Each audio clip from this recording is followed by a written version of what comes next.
சமூக நீதி பேசுகிற தமிழ்நாடு அரசு சமூக நீதிக்கு எதிரான மாபெரும் குற்றத்தை இழைத்திருக்கிறது. கடந்த சட்டமன்ற கூட்டத்தொடரில் யாருக்கும் தெரியாமல் ஒட்டுமொத்த தமிழக மக்களையும் ஏமாற்றி அவசரமாக ஒரு அயோக்கியத்தனமான ஏழை மாணவர்களினுடைய கல்வியை அடியோடு அழிக்கின்ற விதமாக பல்கலைக்கழக சட்ட திருத்தத்தை கொண்டு வந்திருக்கிறார்கள். இது தமிழ்நாட்டில் இருக்கின்ற அரசு உதவி பெறும் கல்லூரிகள், சாதாரண கல்லூரிகள் இல்லை, 75 வருஷம் 100 வருஷம் பாரம்பரியமிக்க கல்லூரிகள். அந்த கல்லூரியில் படித்தா தான் மாணவனுக்கு வேலை கிடைக்கும். எங்கேயோ மூலையில் இருக்கிற கல்லூரியில் படித்தா சர்டிஃபிகேட்டை மட்டும் வச்சுக்கலாம், வேலை கிடைக்காது. ஆனால் இவ்வளவு தரம் வாய்ந்த கல்லூரி ஒரு ஏழை மாணவன் 5000 10,000 ஃபீஸ் கட்டி படிச்சிருவான். இனிமேல் அப்படிப்பட்ட வாய்ப்பு அடியோடு அழிந்து போகின்ற வகையில், ஏழை மாணவர்களே கல்வி கிடைக்கின்ற வாய்ப்பு அறவே அழியோடு அழிக்கின்ற வகையில் தமிழ்நாடு அரசு இந்த சட்டத்தை போட்டிருக்கிறது. இந்த சட்டம் என்ன பண்ணுதுன்னா, அரசு உதவி பெறும் கல்லூரிகள் எல்லாமே தனியார் பல்கலைக்கழகம் ஆயிரும். இனிமேல் கட்டணத்தை அந்த பல்கலைக்கழகம் ஃபிக்ஸ் பண்ணிடுவான்.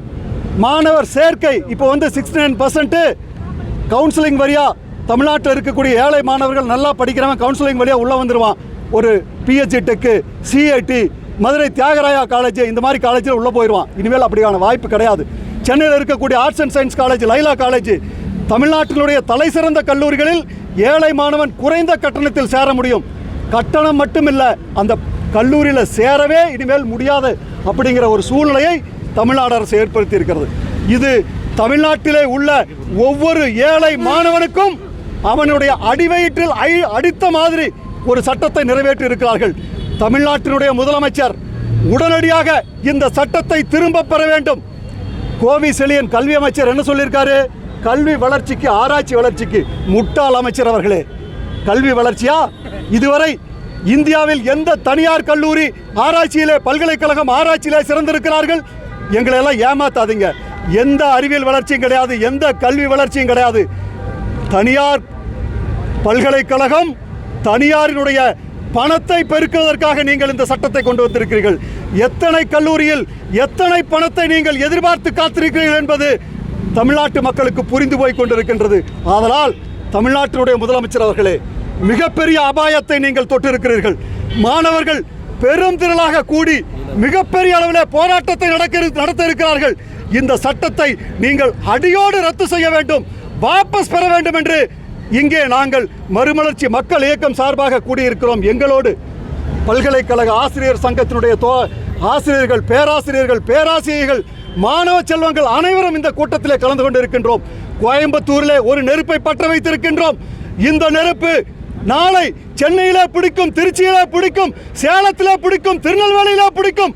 தமிழ்நாடு முழுவதும் பற்றி எறிகின்ற வகையில் இந்த போராட்டம் மிகப்பெரிய போராட்டமாக உருவாகின்ற ஒரு சூழ்நிலை ஏற்படும். தமிழ்நாட்டு முதலமைச்சரே, சமூக நீதி பேசுவதற்கு உங்களுக்கு எந்த தகுதியும் இல்லை. உடனடியாக இந்த சட்டத்தை நீங்கள் திரும்ப பெற வேண்டும். எங்களுடைய உணர்வுகளை தமிழ்நாட்டினுடைய முதலமைச்சர் புரிந்து கொள்ள வேண்டும்.